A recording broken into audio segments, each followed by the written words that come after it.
राज्यसभा ने प्रधानमंत्री नरेंद्र मोदी की अपील पर जनता कर्फ्यू में देश के नागरिकों की भागीदारी की सराहना की। सभापति एम वेंकैया नायडू ने कोरोना वायरस से निपटने के लिए लोगों से लॉकडाउन की स्थिति में सहयोग की अपील की है। सदन में मौजूद सदस्यों ने भी मेज थपथपाकर अपना समर्थन जताया।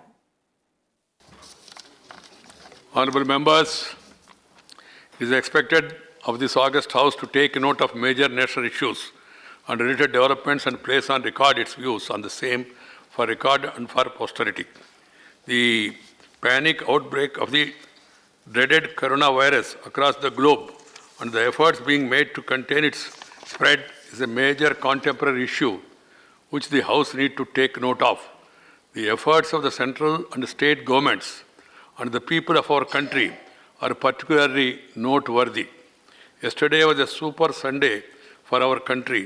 The voluntary curfew observed by the people of our country for 14 hours yesterday to contain the spread of this virus was unprecedented and heartwarming. The people of our country rose in unison to the call of national duty in this hour of crisis. This extraordinary response of the people was a clear demonstration of the collective resolve of the nation to address this formidable challenge. It was also heartening that a sense of gratitude and appreciation for the doctors, nurses, technicians, media, and all others who are in the forefront of the fight against the virus resonated across the country at 5 p.m. yesterday. This House takes note of this positive response and also the need to keep focused on concrete actions and keeping this spirit alive as we brace ourselves for the challenges ahead in the coming weeks. The central and state governments are doing their best to tide over the challenge. Several restrictions on the movement of the people are being imposed. This may certainly cause some inconvenience to the people, but extraordinary situations warrant extreme measures.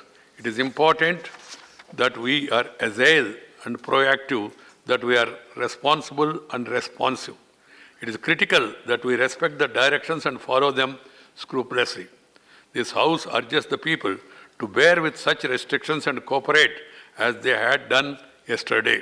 The House records its appreciation of the overwhelming response of the people of the country to the call given by the Honorable Prime Minister, Sri Narendra Bhai Modi, for Janata Curfew yesterday and urge them to be guided by the same spirit till the war on coronavirus is finally won.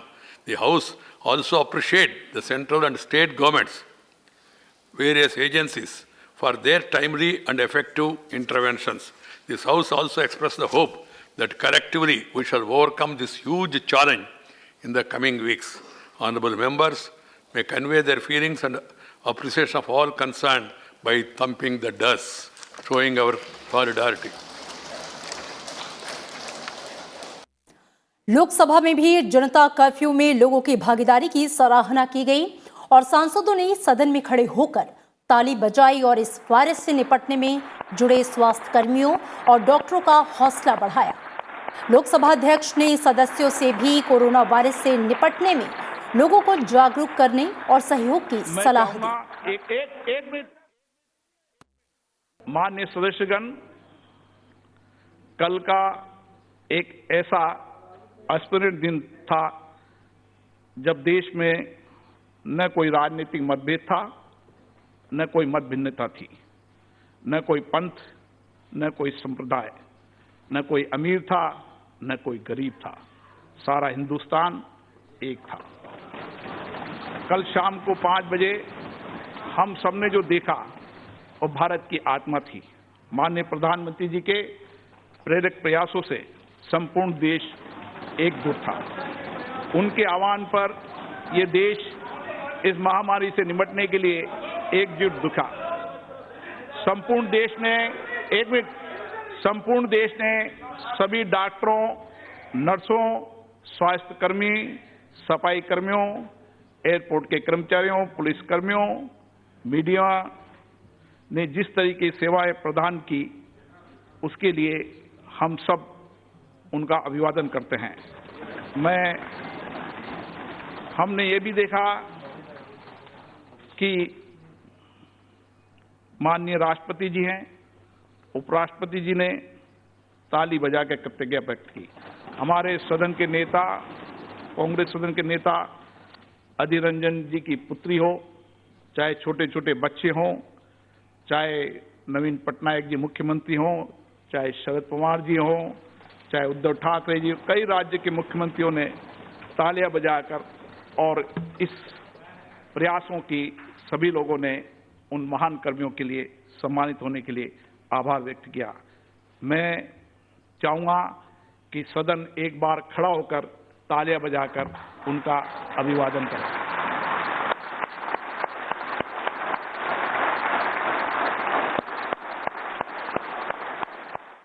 कि सदन के सभी माननीय सदस्य इस महामारी की लड़ाई में हम सब उनके साथ हैं।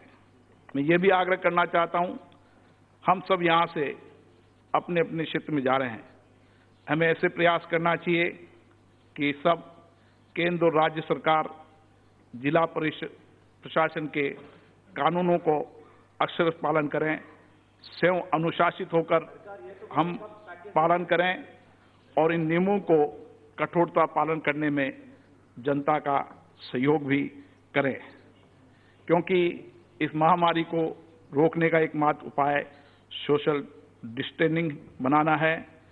हमें अपने पास किसी प्रकार की नकारात्मक माहौल न बने, सकारात्मक रहकर हम इस चुनौती का सामना एक परिवार के रूप में कर सकते हैं। कोरोना वायरस की चुनौतियों के बीच प्रधानमंत्री नरेंद्र मोदी लगातार कह रहे हैं कि इस बीमारी का सबको मिलकर मुकाबला करना होगा।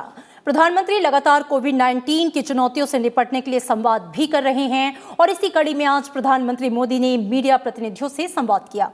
प्रधानमंत्री मोदी ने कहा कि इस मुश्किल वक्त में मीडिया की भूमिका काफी अहम है। उन्होंने कहा कि मीडिया जनता को जागरूक करने का काम करती है। प्रधानमंत्री ने 3 चीजों की अहमियत जनता को बताने को कहा है। प्रधानमंत्री नरेंद्र मोदी ने हैशटैग स्टे एट होम को प्रमोट करने के लिए जागरूक करने की अपील की। साथ ही उन्होंने कहा कि मीडिया लोगों को डिजिटल भुगतान करने के लिए प्रमोट करे। उन्होंने कहा कि मीडिया जनता को बताए कि कैसे इम्यूनिटी बढ़ाकर कोरोना वायरस का मुकाबला किया जा सकता है। कोरोना वायरस की चुनौतियों के बीच प्रधानमंत्री नरेंद्र मोदी ने उद्योग जगत के लोगों से बातचीत की और कोरोना से लड़ाई में सहयोग मांगा।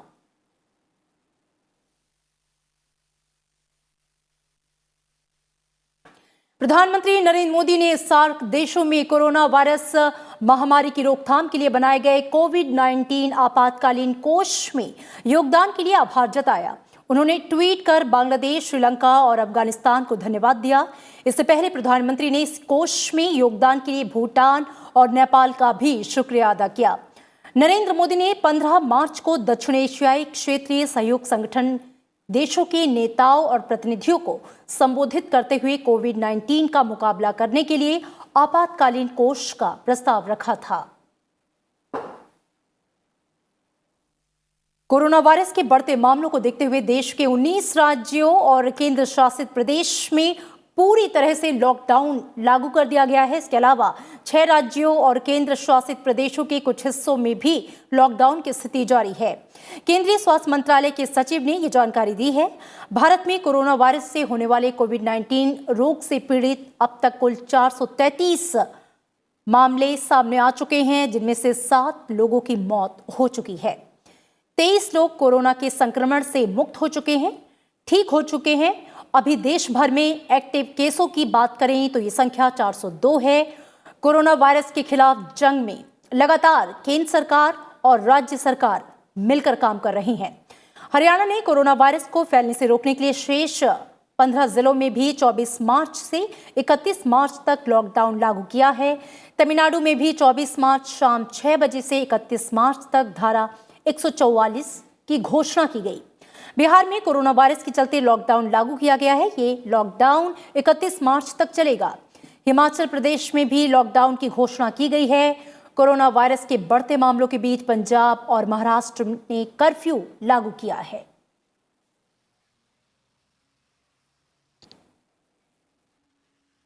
कोरोना वायरस से निपटने के लिए सरकार के कदमों की सुप्रीम कोर्ट ने सराहना की है। कोर्ट ने यह माना है कि सरकार सभी जरूरी कदम उठा रही है। देश के चीफ जस्टिस एस.ए. बोबडे की पीठ ने एक मामले की सुनवाई के दौरान कहा कि पूरा देश ये मान रहा है कि सरकार कोरोना को लेकर सभी अहम कदम उठा रही है। सरकार बहुत अच्छा काम कर रही है।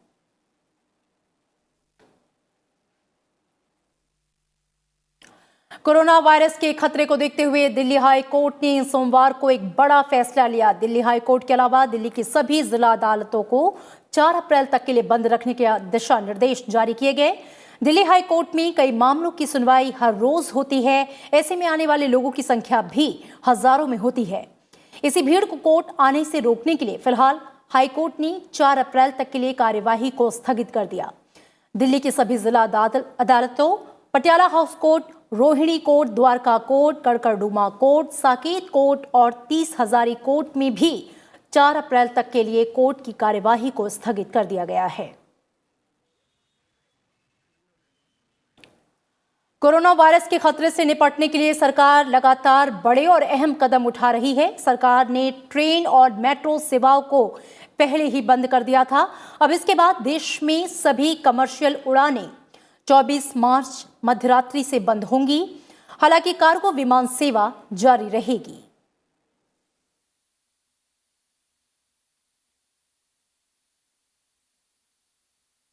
और दिल्ली में लॉकडाउन के बीच लोगों के घरों से बाहर निकलने की खबरों के बीच दिल्ली के मुख्यमंत्री अरविंद केजरीवाल ने कहा कि इतना बड़ा कदम लोगों के लिए उठाया गया है। उन्होंने कहा कि इस मुश्किल वक्त में सबको मिलकर लड़ना है। केजरीवाल ने कहा कि उन्हें लोगों के सहयोग की जरूरत है। उन्होंने कहा कि अगर सब मिलकर कोरोना का मुकाबला करेंगे तो इसे हराया जा सकता है।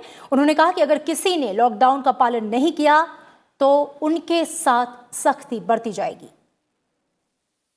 अब सब लोग आज के बाद लॉकडाउन का पूरा पालन करेंगे। लॉकडाउन आज सुबह से शुरू हुआ। हो सकता है आपके कुछ बहुत जरूरी काम थे जिसके लिए आज आप निकले, लेकिन कल से अब सख्ती की जाएगी। अगर लॉकडाउन का पालन नहीं हुआ तो सरकार को सख्ती करनी पड़ेगी आपके साथ, और हम सख्ती करेंगे। आपकी जिंदगी के लिए कर रहे हैं, आपको बचाने के लिए कर रहे हैं, ताकि आपको कोरोना ना हो, और इसलिए भी कि दूसरों को कोरोना ना फैले।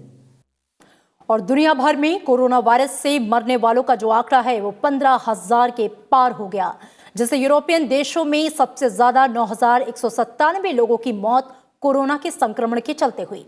यूरोप में हालात बेहद खराब हैं। यूरोप कोरोना वायरस का एपिक सेंटर बन चुका है, जहां पे कोरोना संक्रमण के कारण सबसे ज्यादा जाने गई हैं।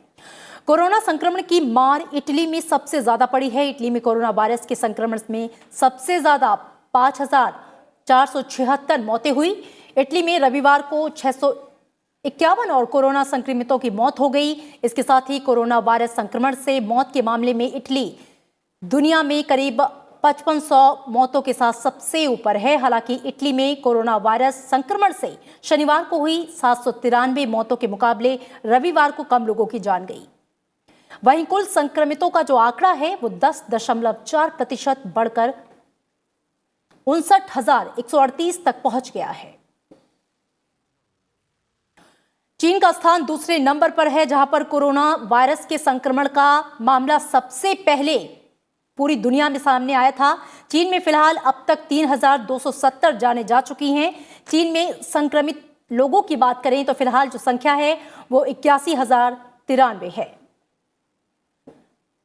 वहीं स्पेन के स्वास्थ्य मंत्रालय ने सोमवार को पुष्टि की कि पिछले 24 घंटों में 462 लोगों की मौत के बाद स्पेन में मरने वालों का जो आंकड़ा है वो 2,182 पहुंच गया। स्पेन में कोरोना से संक्रमित लोगों की संख्या 33,079 हो गई है, जो चीन और इटली के बाद सबसे ज्यादा है। कोरोना संक्रमण के चलते ईरान के हालात में भी फिलहाल कोई सुधार नहीं है। ईरान में आज कोरोना संक्रमित 127 लोगों की मौत हुई है, जिसके बाद ईरान में मरने वालों का जो आंकड़ा है वो बढ़कर 1,812 हो गया।